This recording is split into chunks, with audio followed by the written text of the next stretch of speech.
आपकी होस्ट और दोस्त हिमांशी और एक भी फिर से स्वागत करती हूँ अपने चैनल पर। तो आज हम बात करने वाले हैं कुछ ऐसे पॉइंट्स के बारे में जिन्होंने ट्विटर पे बहुत ही ज़्यादा हल्ला मचा रखा है नेशनल एजुकेशन पॉलिसी को लेकर। प्रीवियस वीडियो में हमने बात की थी कुछ नेशनल एजुकेशन के जो ब्रीफ पॉइंट्स के बारे में, शॉर्ट पॉइंट्स के बारे में। अगर आपने अभी तक वो वीडियो नहीं देखी है तो आप देख लेना, क्योंकि ये वीडियो उसी से ही रिलेटेड होने वाली है, क्योंकि उसी पर ही लोगों ने बहुत सारे सवाल उठाए हैं, ये क्यों, ऐसे क्यों, ऐसे क्यों, इससे ये प्रमोट हो रहा है, इससे वो प्रमोट हो रहा। तो स्टार्ट करने से पहले I just want to request you all कि if you haven't subscribe to my channel then subscribe to my channel.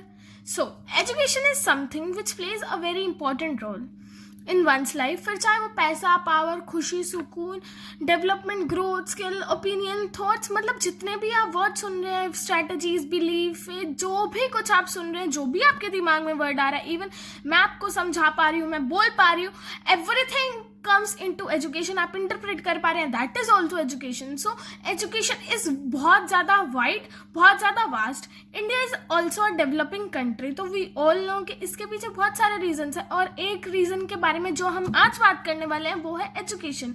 Education is something जिससे एक कंट्री बहुत आगे जा सकती है, बहुत ग्रोथ कर सकती है, डेवलप्ड हो सकती है डेवलपिंग से।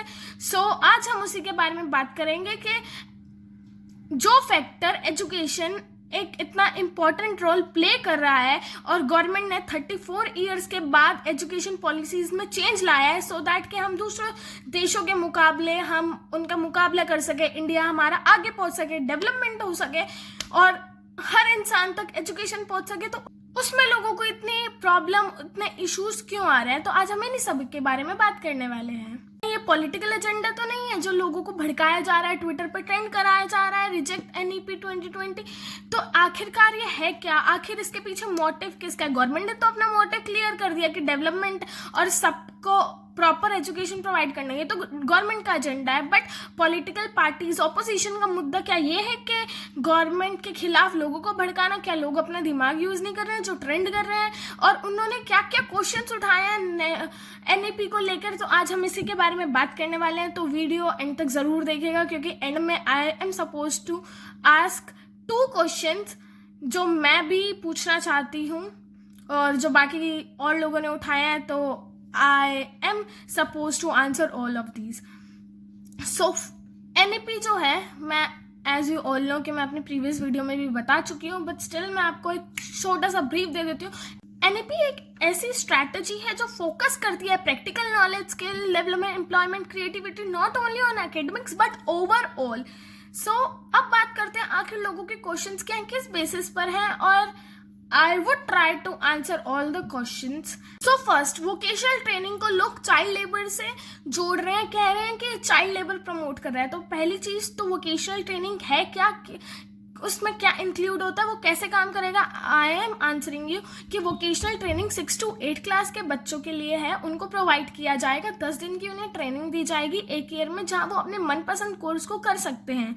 उसमें कोई कंपल्शन नहीं है, कोई फोर्सफुल नहीं है, सो दैट उन्हें अपना जो भी उनका टैलेंट है या जिसमें भी उनका इंटरेस्ट है वो उसमें अपना, it's just like an hobby. कोई भी एक हॉबी है, हम सपोज कि मुझे डांस करना पसंद है, तो मैं 10 दिन के लिए समर कैंप्स में या विंटर कैंप्स, विंटर स्कूल्स, मतलब किसी भी जगह पे जाके मैं एक ट्रेनिंग ले रही हूँ क्योंकि मुझे वो पसंद है। इट्स सेम, चाहे वो क्राफ्ट हो, गार्डनिंग हो, कोडिंग हो, इलेक्ट्रिशियन हो, कोई भी ऐसी ट्रेनिंग, कोई भी ऐसा कोर्स वो बच्चों को प्रोवाइड किया जाएगा, सो दैट कि वो उन्हें फ्यूचर में भी आगे हेल्प करे। और तो और I don't found it under a child labour.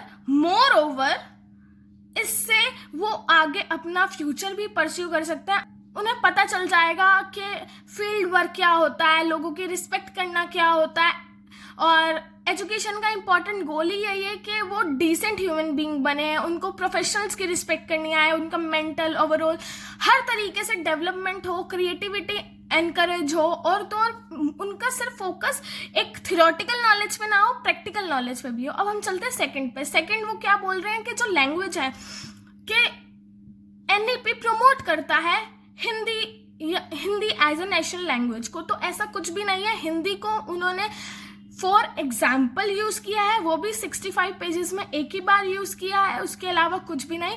और एनईपी का मेन फोकस ये है कि मदर टंग में सबको एजुकेशन प्रोवाइड की जाए। दैट इज के मदर टंग ना होने की वजह से बहुत सारे लोग पढ़ नहीं पाते हैं, उनको एजुकेशन नहीं मिल पाती है। सो इसका फोकस ये नहीं है कि लोगों को हिंदी प्रमोट करना है, इंग्लिश प्रमोट करना है। इसका फोकस ये है कि जो लोग पढ़ नहीं पाते मदर लैंग्वेज की वजह से वो पढ़ पाए। तो ऐसा कुछ भी नहीं है। तो सेकंड पॉइंट भी आपका मैंने नल एंड वॉइड कर दिया है। उसके बाद अगर मैं बात करूँ third, multiple entry and exit system. तो multiple exit and entry system I personally believe कि एक बहुत अच्छा ही इनिशिएटिव है और बहुत अच्छा यूज भी है इसका। सपोज कि कोई इंसान है, उसने अपनी फाइनेंशियल कंडीशन की वजह से अपनी पढ़ाई बीच में छोड़ दी, उसे छोड़नी पड़ी फॉर सम रीजंस। तो अब अगर वो आगे पढ़ना चाहता है, मतलब 2 साल उसने 2 साल करके उसने छोड़ दिया सपोज, उसके बाद 3 साल बाद वो आगे कंटिन्यू करना चाहता है, उसकी फाइनेंशियल कंडीशन ठीक हो गई या वो खुद अर्निंग हो गया, तो आगे उसको फिर से वो 2 साल भी करने पड़ते हैं। But multiple entry and exit system का मतलब ये है कि अगर उसने 1 साल में छोड़ा है तो उसे सर्टिफिकेट मिलेगा, 2 साल में छोड़ा है तो उसे डिप्लोमा मिलेगा, 3 साल में छोड़ा है तो उसे प्रॉपर डिग्री मिलेगी अगर 3 साल का कोर्स है। तो फिर उसकी वजह से अगर जब उसने 2 साल का छोड़ा तो उसके एकेडमिक्स, उसका स्कोर, जो उसके ग्रेड्स हैं, वो क्रेडिट मार्क्स हैं, वो बेकार नहीं जाएंगे। और तो और जो अगर वो बाद में भी परस्यू करना चाहता है तो वो वहीं से कंटिन्यू कर सकता है, अपने वो मार्क्स दिखा के, अपने वो क्रेडिट नंबर दिखा के, अपने स्कोर्स दिखा के। इससे फाइनेंशियल कंडीशन, एजुकेशन, एम्प्लॉयमेंट, उसकी नेसेसरी स्किल्स बहुत ज़्यादा वेस्ट नहीं जाएंगी, बल्कि वो उसे एक प्रोडक्टिव मैनर में एक अच्छे तरीके से उसे यूज कर सकता है। फोर्थ पॉइंट में लोग ये क्लेम कर रहे हैं कि जो एजुकेशन है वो बहुत ज्यादा कॉस्टली हो जाएगी, क्योंकि जो हमारी इंडिया की यूनिवर्सिटीज है वो बाहर जाके सेटअप करेंगी। बट ऐसा नहीं है, बल्कि वहां कैप लग जाएगा फीस में। तो जब इंडिया की यूनिवर्सिटीज बाहर सेटअप करेंगी तो ऑब्वियसली इंडियंस को ही प्रेफरेंस दी जाएगी और वहाँ के जो एजुकेशन सिस्टम है वहाँ को अपनाया जाएगा, सो दैट कि इंडिया में भी लागू और डेवलपमेंट का एक और नया तरीका, नया स्रोत, एक और इंडिया डेवलप्ड हो। और तो और इसकी वजह से जो काफ़ी प्रॉब्लम्स हैं वो ख़त्म होने की बहुत ज़्यादा उम्मीदें लगाई जा रही हैं और हो भी सकती है। तो ऐसे क्वेश्चंस और ऐसे लोगों के भड़कावे में आना बंद करो, डिस्करेज होना बंद करो। अगर कोई स्टेप उठाया गया है तो ऑब्वियसली उसमें हर बार कमियां निकालना ज़रूरी नहीं है। और तो और माय डियर पीपल, मैं आपसे 2 क्वेश्चंस रेज कर रही हूँ, जैसे मैंने अपने स्टार्टिंग में बोला था। तो फर्स्ट ये कि स्ट्रीम सिलेक्शन की जो बात है तो इसके प्रोज एंड कॉन्स अपने अपने हैं, आई एग्री। बट 11th-12th में ही लोगों को, जब 11th-12th में स्ट्रीम सिलेक्शन होता था तो ही लोगों को नहीं पता चलता था। बट अब 9th में ही बच्चों को स्ट्रीम सिलेक्ट करनी पड़ेगी। तो आई थिंक कि ये थोड़ा जल्दी है। अगर सही गाइडेंस, सही मेंटर्स प्रोवाइड हो तो ही इसका सही एक इनिशिएटिव, सही एक इसका जो हमें रिजल्ट चाहिए वो मिलेगा, वरना 4 साल बर्बाद हो जाएंगे। और दूसरा मैं ये बोलूँगी कि इम्प्लीमेंटेशन इसकी बहुत ज़्यादा डिफिकल्ट है। आई नो 2025, 2030 तक इम्प्लीमेंटेशन की कह रहे हैं, but just like subsidies and everything, you are so aware, पहुँच ही नहीं पाता है। एंड अमीर इज गेटिंग सो अमीर, poor is getting so poor, बीच में फंस जाता है मिडिल क्लास। इस गैप को कम करने के लिए मिडिल क्लास एंड पुअर तक इसे कैसे पहुंचाना है, क्या करना है, कौन सी स्ट्रैटेजीज लगानी है, करप्शन कैसे कम करना है, सो दैट प्रॉपरली पहुंच पाए सब तक और एनईपी का मेन ऑब्जेक्टिव पूरा हो पाए। So implementation is difficult. So अब देखना ये है कि how they are suppose to implement it. And third ये कि डिजिटल तो कर देंगे, but can everyone can afford? इंसान के पास इतनी इनफ मनी है कि वो डिजिटली सब कुछ अफोर्ड कर सके, फोन अफोर्ड कर सके, नेट अफोर्ड कर सके, सब कुछ अफोर्ड कर सके। So in the conclusion I just want to say कि किसी के भी बहकावे में मत आओ, कुछ भी ट्रेंड करने मत शुरू करो, पहले उसके बारे में पढ़ो, रिसर्च करो, फैक्ट्स देखो कि उसका मेन ऑब्जेक्टिव क्या है, वो कैसे काम करेगा, क्या है क्या नहीं है। और पॉलिटिकल एजेंडा तो हर चीज में बनता है, कमियां हर चीज में निकलती आई हैं, but you have to find out कि वो एक्चुअल में जो लोग आपको भड़का रहे हैं क्या वो सही बोल रहे हैं।